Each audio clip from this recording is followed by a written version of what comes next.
Mr. President, Pakistan desires peace with India as with all its neighbors.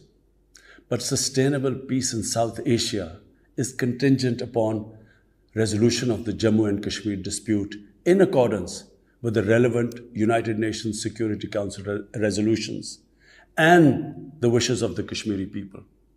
Last February, we reaffirmed the 2003 ceasefire understanding along the line of control. The hope was that it would lead to a rethink of the strategy in Delhi. Sadly, the BJP government has intensified repression in Kashmir and continues to vitiate the environment by these barbaric acts.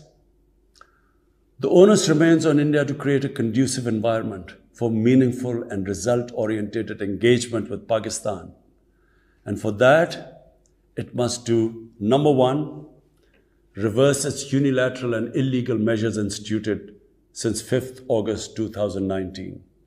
Secondly, stop its oppression and human rights violations against the people of Kashmir.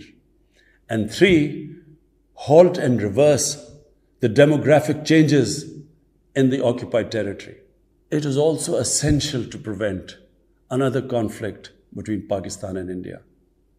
India's military buildup, development of advanced nuclear weapons, and acquisition of destabilizing conventional capabilities can erode mutual deterrence between the two countries. And now, Mr. President, I want to talk about Afghanistan.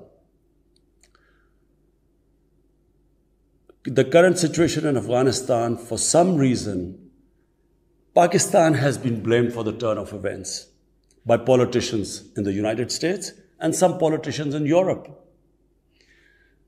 From this platform, I want them all to know the country that suffered the most, apart from Afghanistan, was Pakistan when we joined the US war on terror after 9/11. 80,000 Pakistanis died. $150 billion was lost to our economy. There were 3.5 million internally displaced Pakistanis. And why did this happen?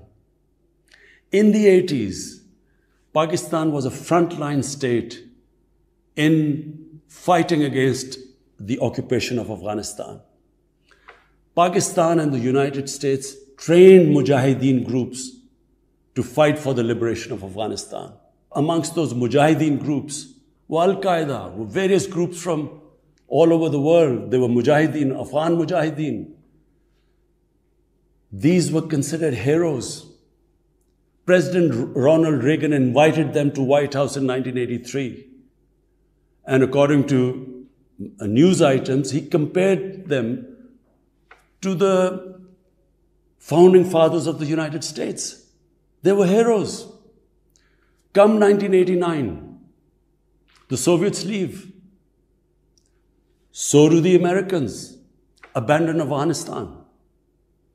Pakistan was left with 5 million Afghan refugees.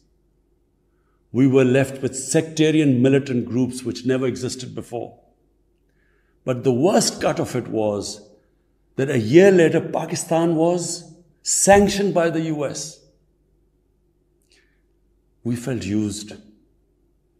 Fast forward 9/11, Pakistan is needed again by the US because now their US-led coalition is now invading Afghanistan, and it could not happen without Pakistan providing all the logistical support. What happened after that? The same mujahideen that we had trained that fighting foreign occupation was a sacred duty, a holy war, or jihad, they turned against us. We were called collaborators. They declared jihad on us. Then all along the tribal belt bordering Afghanistan, the Pakistan semi-autonomous tribal belt, where no Pakistan army had been since our independence, they had strong sympathies with the Taliban, Afghan Taliban, not because of their religious ideology, but because of Pashtun nationalism. which is very strong. Then there were 3 million Afghan refugees still in Pakistan, all Pashtuns, living in camps, 500,000, the biggest camp, 100,000 camps. They all had affinity and sympathies with the Afghan Taliban.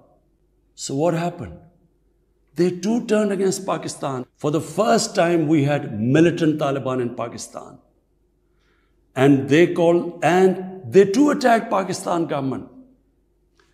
When our army went in the tribal areas for the first time in our history, whenever an army goes into civilian areas, there's collateral damage. So there was collateral damage, which multiplied the militants to seek revenge. But not just that. The world must know that in Pakistan, there were